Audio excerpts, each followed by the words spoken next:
kalau kalian lihat, tidak peduli itu anak lahirnya di Adaun Besar di daerah 3T atau di kota Jakarta, semuanya pada umur 3 tahun hampir semuanya bisa berbicara bahasa Indonesia dengan lancar. Tetapi waktu di universitas, pertama sekali kalian harus punya dan mencari jaringan, jejaring, network. Network itu sangat penting sekali. Jadi silakan. Okay. Tadi pertanyaannya, pertanyaan adalah pendidikan PAUD yang seperti apa yang bisa diterima oleh terutama sekali anak-anak PAUD dari daerah 3T. Jawaban saya nomor 1, tidak ada pendidikan khusus yang harus dikhususkan kepada anak dari 3T. Sebaliknya, kalau kita harus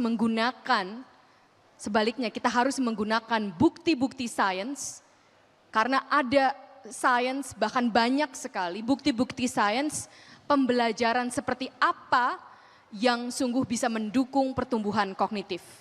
Jadi dari bukti sains itu pembelajaran seperti apa yang bisa mendukung kognitif itu sama, apakah itu untuk anak yang berada di daerah 3T atau anak yang berada di kota. Salah satu ini termasuk penelitian saya, jadi ini kalau ini bisa sungguhan 1 semester karena saya mengajar cognitive development itu 1 semester. Jadi tapi hari ini singkat saja. Pertama, yang kita tahu sebagai ilmuwan adalah setiap anak punya kemampuan kognitif yang luar biasa sejak lahir tanpa perkecualian. Satu buktinya kalau kalian lihat, tidak peduli itu anak lahirnya di Adaun Besar di daerah 3T atau di kota Jakarta, semuanya pada umur 3 tahun hampir semuanya bisa berbicara bahasa Indonesia dengan lancar.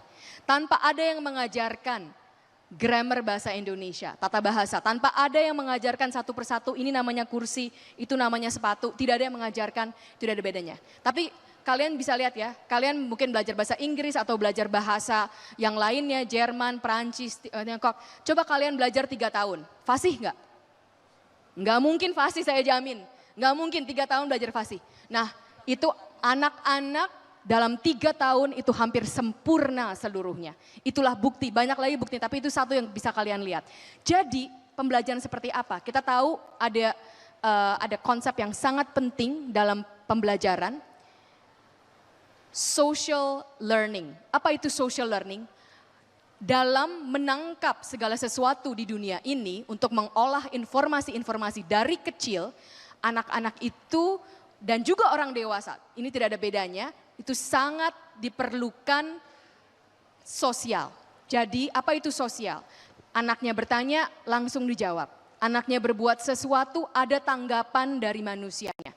Jadi itulah yang membuat mereka bisa belajar secara aktif. Jadi social learning for active learning. Jadi anaknya bisa berpikir, menanya, dan itu ada jawabannya, itu harus ada tanggapannya. Tanggapannya itulah tanggapan sosial itu sangat penting.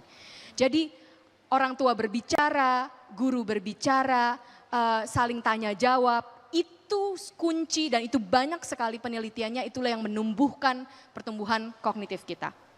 Nanti itu ada banyak lagi, saya sudah mohon izin juga dan dengan para teman-teman dari Dikdasmen ingin bekerja sama untuk membuat suatu repository tentang bukti-bukti evidence science, apa itu pembelajaran dari kecil. Apa itu belajar berbaca, apa itu mengetahui matematika. Matematika itu sejak kecil. Penelitian saya membilang sejak umur 3 bulan kita punya pemikiran matematika, tidak tergantung lahir di mana. Jadi ada cara-cara yang bisa lebih menumbuhkan. Yang saya share hari ini belajar secara sosial. Jadi kurangilah itu yang pakai gadget, ya kurangilah itu yang pakai nonton TV waktu makan. Waktu makan ngobrol sama ayah ibunya, jangan anaknya dibiasakan nonton TV, itu penting sekali. Dan masih beberapa lagi. Tapi untuk sementara buat teaser aja, silakan lihat paper-papernya termasuk paper saya sendiri, itu banyak sekali bukti-bukti sainsnya. Gunakanlah sains untuk pembelajaran dimanapun itu, itulah yang akan menjadi universal untuk semuanya di daerah manapun. Tapi anak itu dari lahir sudah sangat pintar. Oke. Oke, baik. Ini sebenarnya saya sudah dapat kabar katanya waktunya sudah habis. Tapi tadi sudah dapat izin dari Prof. Atip. Katanya boleh dilanjut satu pertanyaan lagi. Karena mumpung lagi di sini mohon izin ya Prof ya. Kehidupan gitu. Nah ini mungkin menarik untuk saya coba izin tanyakan kepada Prof. Stella. Prof, ketika sudah sadar atau sudah dalam fase mengeksplor talenta yang ada. What should we do?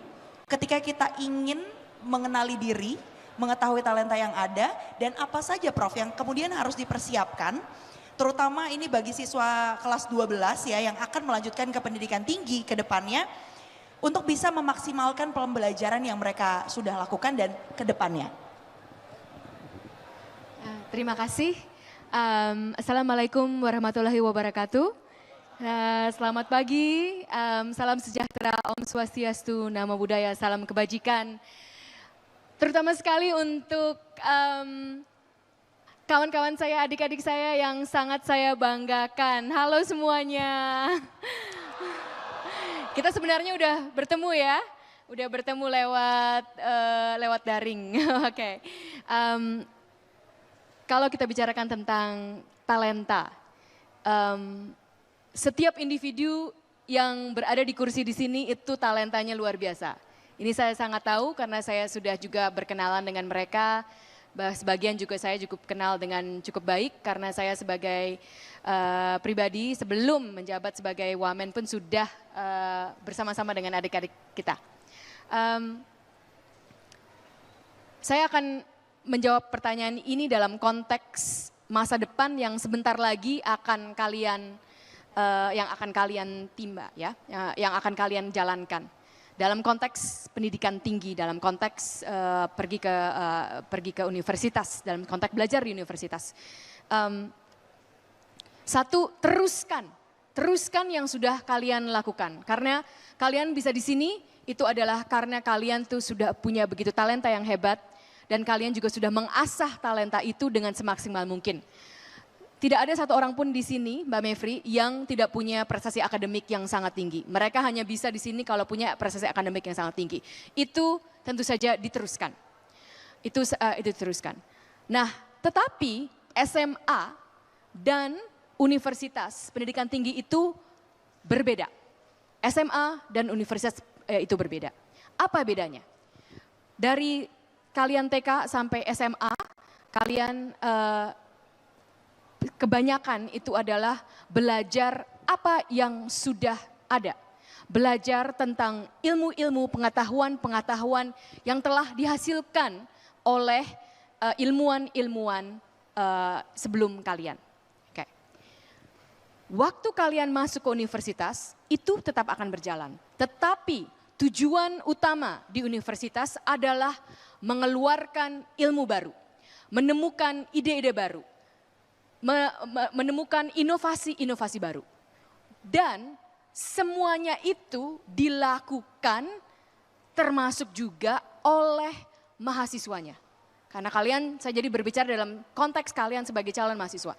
Penemuan-penemuan ide-ide baru itu dari perguruan tinggi itu dilakukan terutama sekali juga oleh oleh mahasiswanya. Bukan saja oleh dosennya. Nah, jadi sekarang yang dipertanyakan apa yang harus kalian lakukan untuk kalian bisa menjadi bagian dari sistem menemukan inovasi-inovasi baru. Sistem menemukan ilmu-ilmu baru. Terutama tentu saja nomor satu ilmu yang sudah ada harus tahu dengan baik ya. Tetapi waktu di universitas pertama sekali kalian harus punya dan mencari jaringan, jejaring. Network itu sangat penting sekali. Jadi kalian waktu di universitas sebesar-besar mungkinlah membuat jaringan. Jaringan ini bukan saja dengan teman-teman mahasiswa, tetapi juga terutama sekali dengan dosen-dosen yang merupakan adalah ilmuwan-ilmuwan. Bagaimana kita membuat jejaring? Kalian sendiri yang harus punya inisiatif. Jadi kalau dari TK sampai SMA kita biasanya diberikan inilah pelajarannya, inilah PR-nya, inilah ulangannya. Begitu kalian masuk universitas, kalian harus pilih sendiri mau kelas apa, terutama sekali kalau kuliah di luar negeri. Kelasnya mau yang mana? terus mau bahkan absen pun nggak terlalu jarang ada. Kalau saya mengajar, saya nggak pernah ngabsen. Jadi terserah, mau datang boleh, mau enggak ya rugi sendiri. Nah, jadi kalian ini harus mengambil inisiatif. Apa yang berguna buat saya? Apa yang bisa saya membuat jaringan? Apa yang bisa membuat saya itu ada menjadi bagian dari menemukan inovasi baru. Jadi pertama harus membuat jaringan, yang kedua harus mempunyai inisiatif bertanya kepada mahasiswa yang lain, bertanya kepada dosen-dosen kalian yang lain, dan juga kalian harus menciptakan kesempatan-kesempatan untuk kalian sendiri. Bagaimana cara menciptakan itu? Inilah yang di universitas itu ada. Karena di universitas kalian bisa, saya mau ikut penelitian dari dosen A, saya mau menciptakan suatu gerakan untuk bisa pergi yang karya-karya sosial yang kalian sudah lakukan. Ini saya mau menjadikan gerakan dengan mahasiswa lain. Ya, saya mau punya gerakan dengan industri. Mungkin waktu musim liburan, waktu musim panas, kalau misalnya di konteks luar negeri, tapi dalam negeri mungkin pada waktu musim liburan itu ada bagaimana saya bisa berhubungan dengan industri-industri, startup untuk memecahkan masalah di sekitar saya. Itulah yang menjadi mahasiswa itu, kalian harus menciptakan kesempatan-kesempatan untuk kalian sendiri untuk menjadi bagian dari proses itu. Itu sangat, dan kesempatan itu sangat banyak. Jadi misalnya dari yang paling konkret saja, di universitas itu jam tatap muka tidak lagi terlalu baku. Tidak lagi terlalu baku. Jadi memang kalau waktu SMA kan kita sangat baku ya jam tatap mukanya ya. Kita ketemu guru kita waktu kelas, ketemu guru matematika waktu kelas matematika. Ketemu guru IPA waktu kelas IPA. Kalau di universitas nanti tidak seperti itu lagi. Memang bertemu dengan dosen waktu dosen mengajar. Tetapi dosen itu juga mempunyai waktu di luar dosen mengajar. Tapi kalian harus mengambil inisiatif. Kalian yang harus minta waktu ke dosennya. Pergi ke yang namanya office hour kalau di itu. Itulah yang harus kalian lakukan. Menciptakan kesempatan-kesempatan supaya kalian bisa menjadi bagian dari inovasi baru dan tantangan-tantangan baru, ilmu baru. Itulah yang harus kalian lakukan di universitas nanti.